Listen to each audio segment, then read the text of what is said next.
So hello, good evening friends. Today we'll be discussing about congenital diaphragmatic hernia.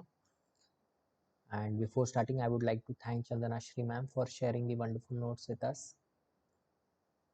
So the notes are very helpful for quick revision, and the links for the note is given in the description below. You can download it from there. So without further delay, let's get started.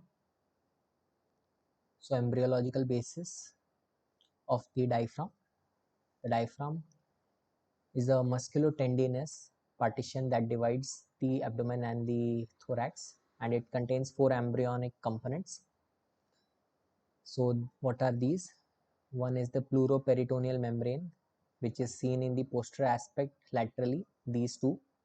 Then is the septum transversum, which is in the anterior part.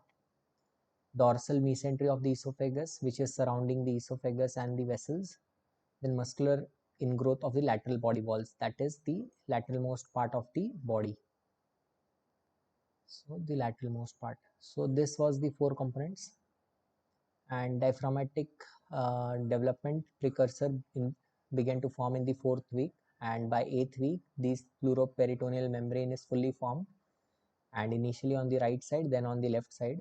If there is failure of formation of this pleuroperitoneal membrane, it results in congenital diaphragmatic hernia. If the closure of the pleuroperitoneal canal does not occur by the time the midgut returns to the abdomen, that is during the abdominal development, the viscera will be misplaced in the ipsilateral thorax.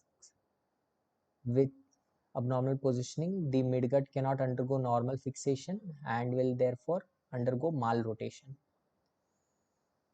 So this is the pathology. So during the midgut development, when the pleuroperitoneal canal is not formed and closed, the viscera will be misplaced into the thorax and will cause malrotation of the midgut.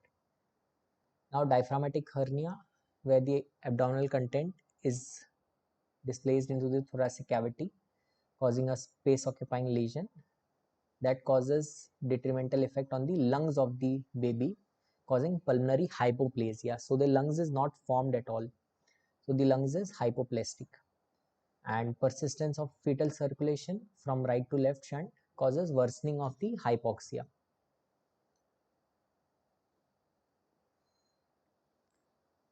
So what is the epidemiology of this congenital diaphragmatic hernia?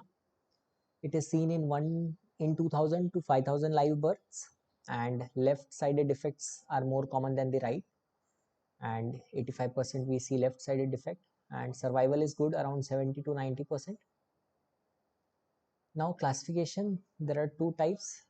The Morgagni, which is also known as the anterior, which is in the anterior part, and the posterolateral, that is Bojtalac.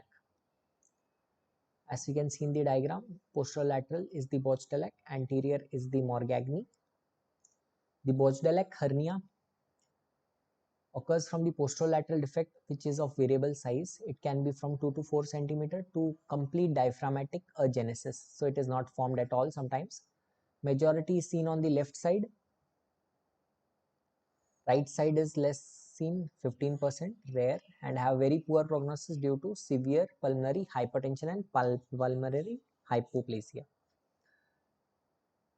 So right side is more dangerous, and it may be associated with abnormal hepatic venous drainage when it is involved in the right side, and bilateral defect is invariably fatal, is very rare.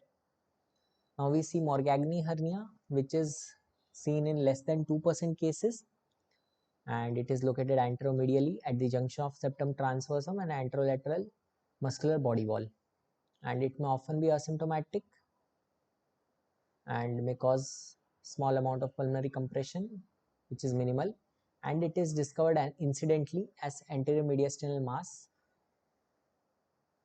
So there is typically herniation of the transverse colon, anterior mediastinum, covered by hernial sac, which rarely incarcerates or triangulates.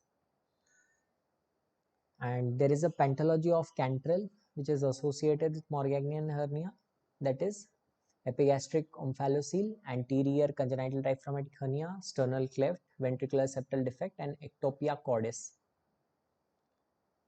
What are the associated anomalies? That is cardiac, that is seen in 20 to 40% cases, which involve VSD, TOF, transposition of great vessels, coarctation of aorta, limbs that will result in shortening, costovertebral defects, tracheobronchial stenosis, esophageal atresia, cleft palate, and is associated with the syndrome that is Beckwith-Wiedemann syndrome.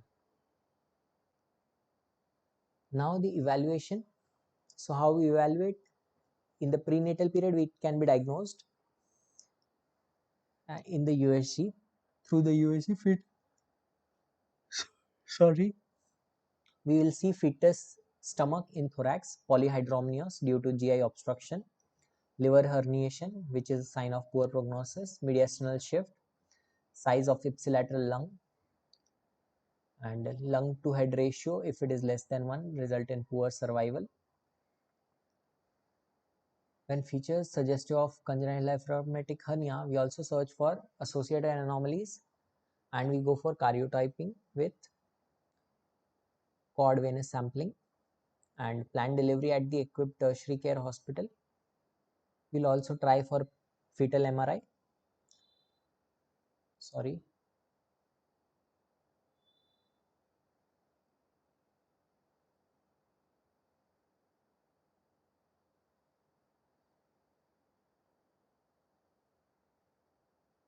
So postnatal diagnosis, it depends on the presentation and degree of pulmonary hypoplasia and hypertension.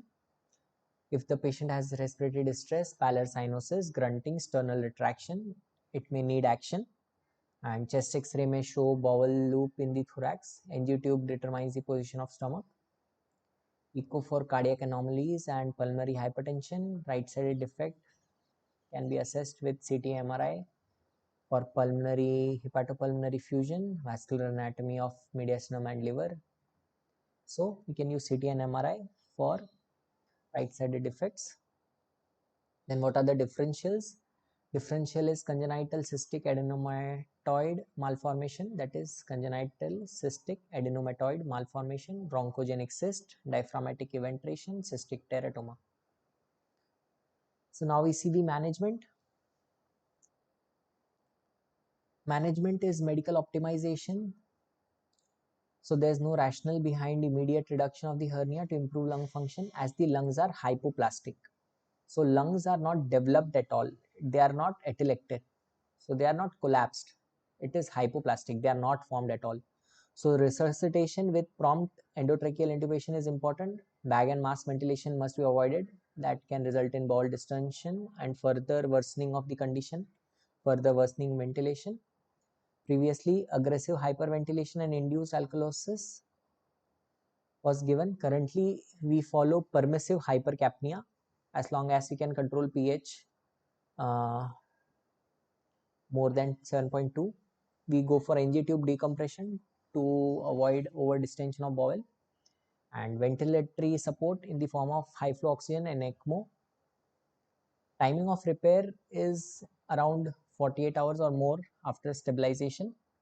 For surgery, we have open approach and thoracoscopic approach. In open approach, we go for subcostal incision on the site of defect, reduction of hernia with gentle downward traction. If the defect is small or medium, we go for primary closure. If the defect is large, we use prosthesis, that is Gore-Tex or biological or absorbable mesh. Very large defect with loss of domain, we use sialistic sheath between facial edges and temporizing temporary closure. Then it may result in ventral hernia followed by delayed closure. And in case of thoracic approach, we have improved cosmesis, improved surgical field visualization, and avoidance of thoracotomy associated with musculoskeletal deformity can be considered. So thoracotomy will result in musculoskeletal deformity, which will be prevented. Now we see the management of Morgagnian hernia. It is recommended to repair it in children. Morgagnian hernia, asymptomatic hernia adults may be observed. Hernia sac, which is dense, deeply attached to the pericardium, has to be carefully dissected if needs repair. So this was all about Morgagnian hernia and Botchtelek hernia repair. So thank you for watching. Keep studying, keep growing, and never give up, because great things take time. Please like, share, and subscribe so that we continue giving you such content.